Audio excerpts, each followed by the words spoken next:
Start, huh? Yes, good morning, everybody. In the previous class, we discussed something about energy metabolism, right? That is, what do you mean by calorie? What is the normal caloric value of foodstuffs? RQ, respiratory quotient, SDA, specific dynamic action, and BMR. And also, we discussed something about how to calculate energy requirement of an individual. Right. Today we will discuss the nutritional value of various foods present in the diet. And one more thing, in the last week itself, we completed that replication, right, under molecular biology. It's a very common 5 marks question. Be thorough with that. Okay? Sorry, not 5 marks question, it is a long essay for 10 marks. Coming to nutritional value of various foodstuffs, the approximate principles in the diet are carbohydrates, proteins, lipids, minerals, vitamins, and water. Based on the biological value of these approximate principles in the diet, they are classified into, already discussed in the previous class, energy yielding nutrients required in large quantities undergo oxidation in the body to supply energy. That means they are mainly for energy purpose. And protective nutrients. These protective nutrients are required in small quantities. They are not for energy purpose but plays an important role in growth, development, and cellular regulation. The examples for protective nutrients are proteins, minerals, vitamins, and water. Let us discuss about the nutritional value of carbohydrates. Under this, I am going to cover dietary fibers, right? Glycemic index in detail. Already I discussed during chemistry of carbohydrates. Think this as a revision class. The major carbohydrates in the diet are starch, glycogen, cellulose, sucrose, lactose, glucose, and fructose. These are the important carbohydrates present in the diet. One of the major function of carbohydrate is they are the major sources of energy to the body. About 65 to 70% of energy required by the body is supplied by carbohydrates. As you know, other functions of carbohydrates includes, once this question was asked for 5 marks, function of carbohydrates, everybody is going to write only one answer, that is provides energy. Others, nobody was written. The other major functions of carbohydrates includes these carbohydrates supplies energy to the brain, RBCs, and kidneys, especially during starvation. The pentoses present in small quantities are having limited nutritional value, but they are required for synthesis of nucleic acids. And these carbohydrates acts as protein sparing action of carbohydrates, and these carbohydrates also plays an important role in detoxification of xenobiotics, that is the conjugating agent UDP glucuronic acid formed from glucose by a pathway called as uronic acid pathway. And these carbohydrates also helps in the synthesis of glycoproteins, glycosaminoglycans, glycolipids, and also these carbohydrates acts as dietary fibers. The calorific value of carbohydrate is 4.0 kilocalories per gram of carbohydrate. Coming to RDF, recommended daily allowance of carbohydrates depends upon the nature of work done. Sedentary man requires about 300 grams of carbohydrates per day. The moderate working man requires about 400 to 500 grams of carbohydrates per day. Heavy working man requires about 600 to 700 grams per day. These values varies from textbook to textbook. Okay. Coming to dietary carbohydrates are mainly classified into Digestible carbohydrates are available carbohydrates present in the diet. These are easily digestible in the body and are the major sources of energy. Digestible carbohydrates acts as major source of energy. Whereas undigestible carbohydrates, these are not digested in the body and are not for energy purpose. Undigestible carbohydrates in the diet are called as dietary fibers. These dietary fibers are cell wall polysaccharide components. That means if you want to define dietary fibers, undigestible carbohydrates present in the diet which are cell wall polysaccharide components. These dietary fibers are classified into soluble dietary fibers and insoluble dietary fibers. The soluble dietary fibers are cellulose and hemicellulose. These two, cellulose and hemicellulose, are present in whole wheat and vegetables. Whereas soluble dietary fibers like lignin, pectin and mucilages, these are present in fruits, vegetables and legumes. Coming to recommended daily allowance of dietary fibers is about 30 to 50 grams per day. Functions of dietary fibers. There are 5 or 6 important functions of these dietary fibers. The first one, the most important, these dietary fibers retains water, increases the peristalsis and thereby prevents constipation. Number 2, dietary fibers prevents colon cancer and diverticulosis. These dietary fibers decreases the blood sugar and thereby acts as hypoglycemic agents. And dietary fibers also decreases serum cholesterol concentration and thereby acts as hypocholesterolemic agents. And these dietary fibers gives satiety value to the food and thereby helps in decreasing body weight. These are the 5 important functions of dietary fibers. Coming to adverse effects of dietary fibers. These dietary fibers present in the food binds with some minerals and thereby prevents their absorption.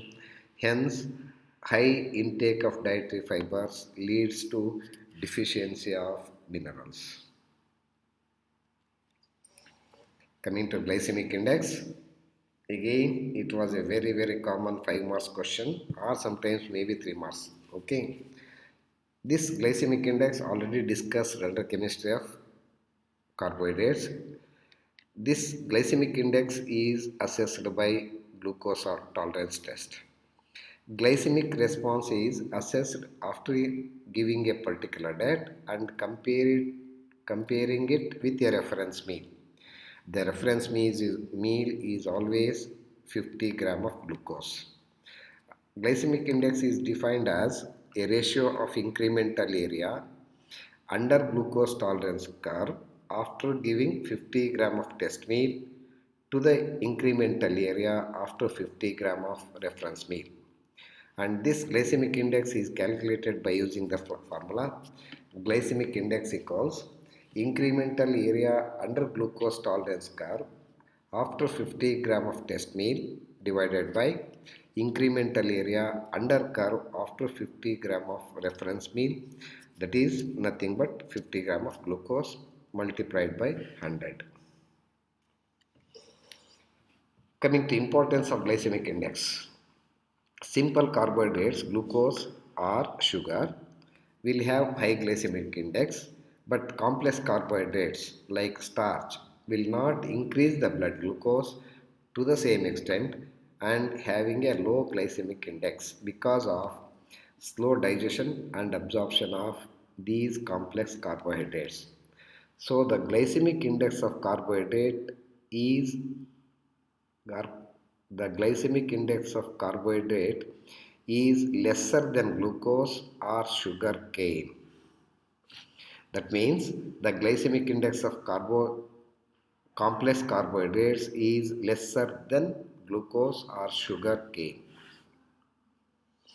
The glycemic index of carbohydrates is lowered by combining with protein, fat or preferably at least two of the above three. That means two of the above three means maybe with protein or maybe with fat or maybe with fibers.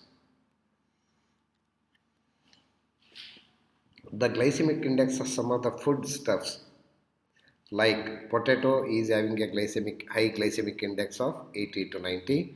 Bread is also having high glycemic index 70 to 79. Rice is also having a glycemic index of 70 to 79.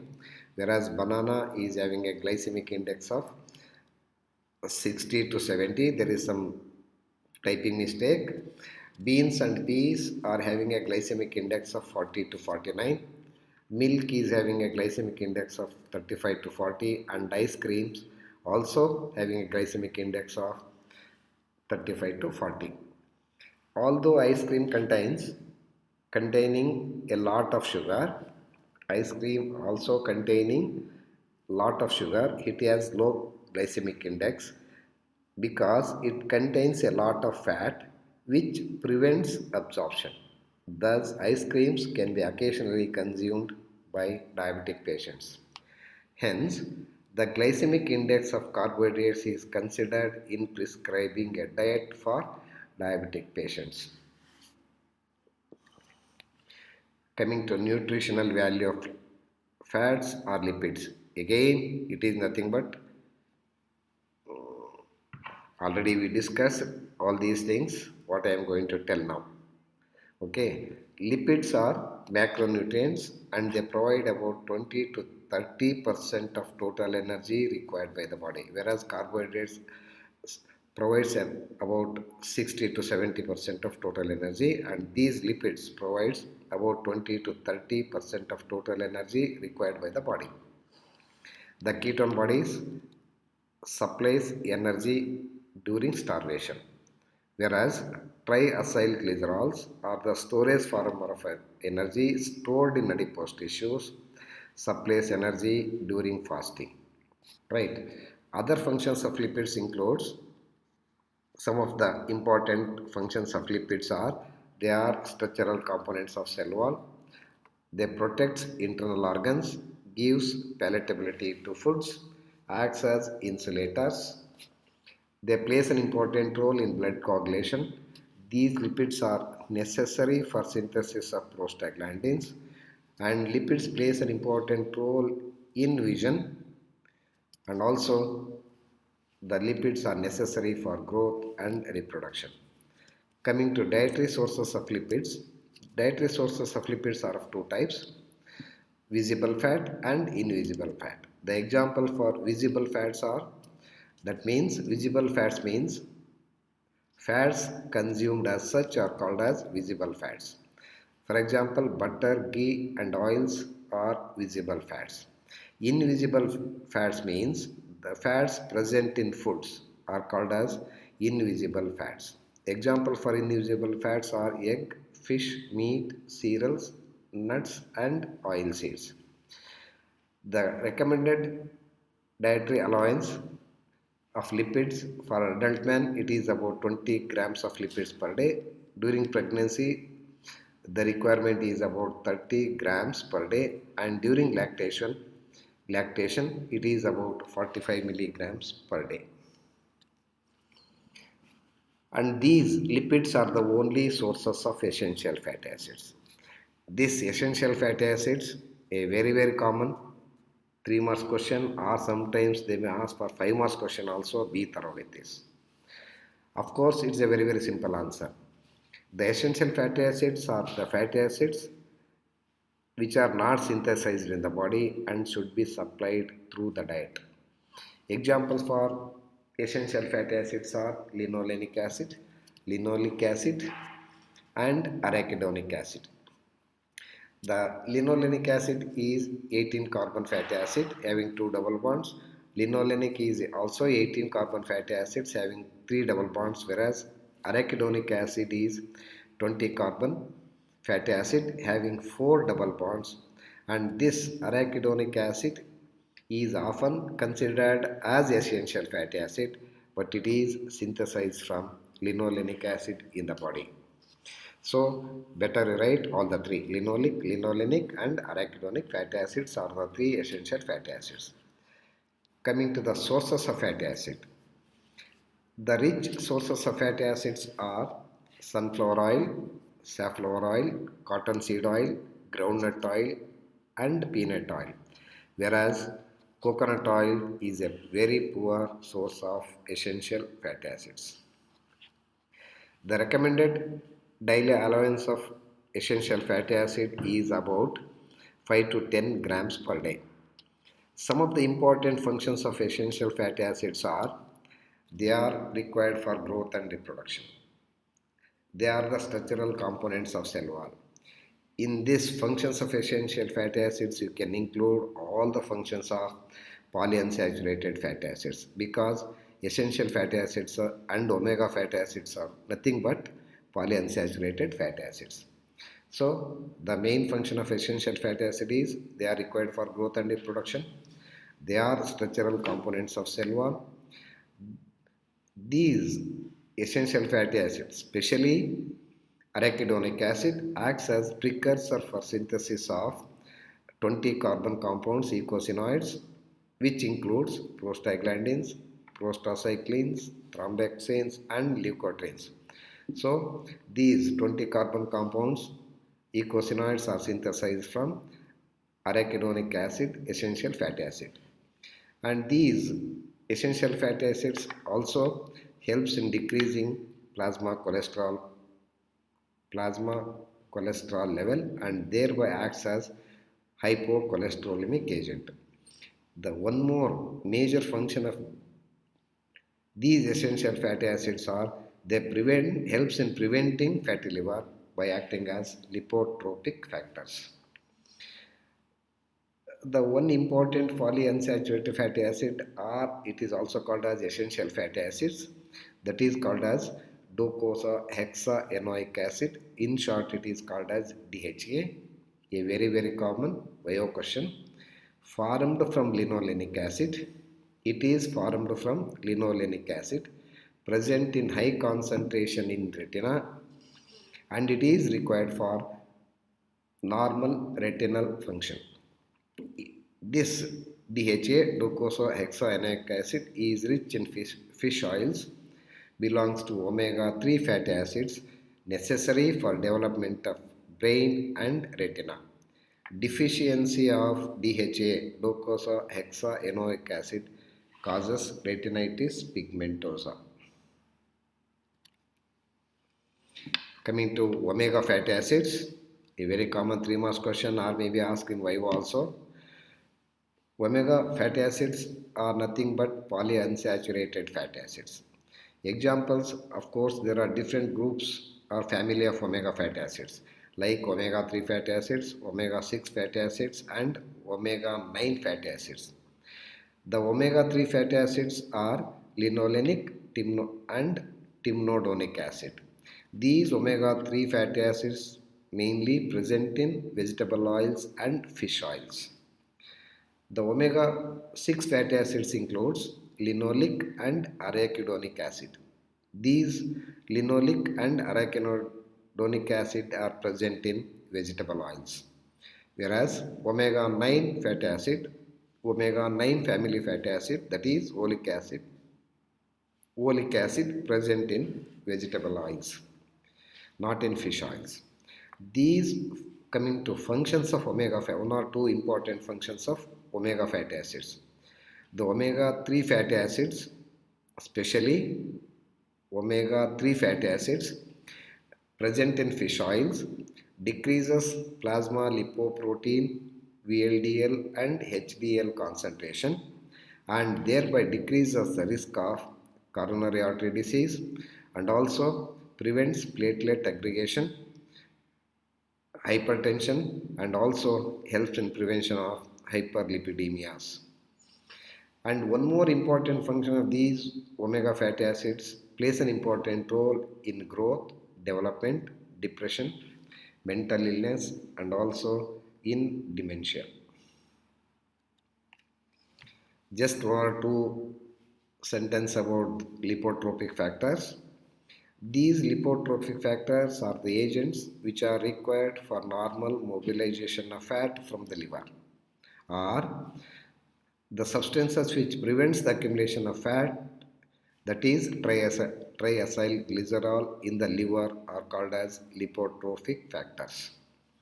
Examples for lipotrophic factors are choline, methionine, betaine, glycine, serine, vitamin B12, folic acid, the mineral micromineral selenium, and these just now we discussed omega fatty acids also acts as lipotropic factors.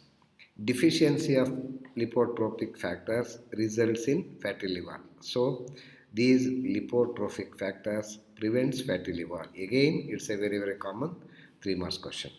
In the next class, I'm going to discuss about fatty liver and the role of lipids in atherosclerosis, etc. in the next class. Okay, thank you.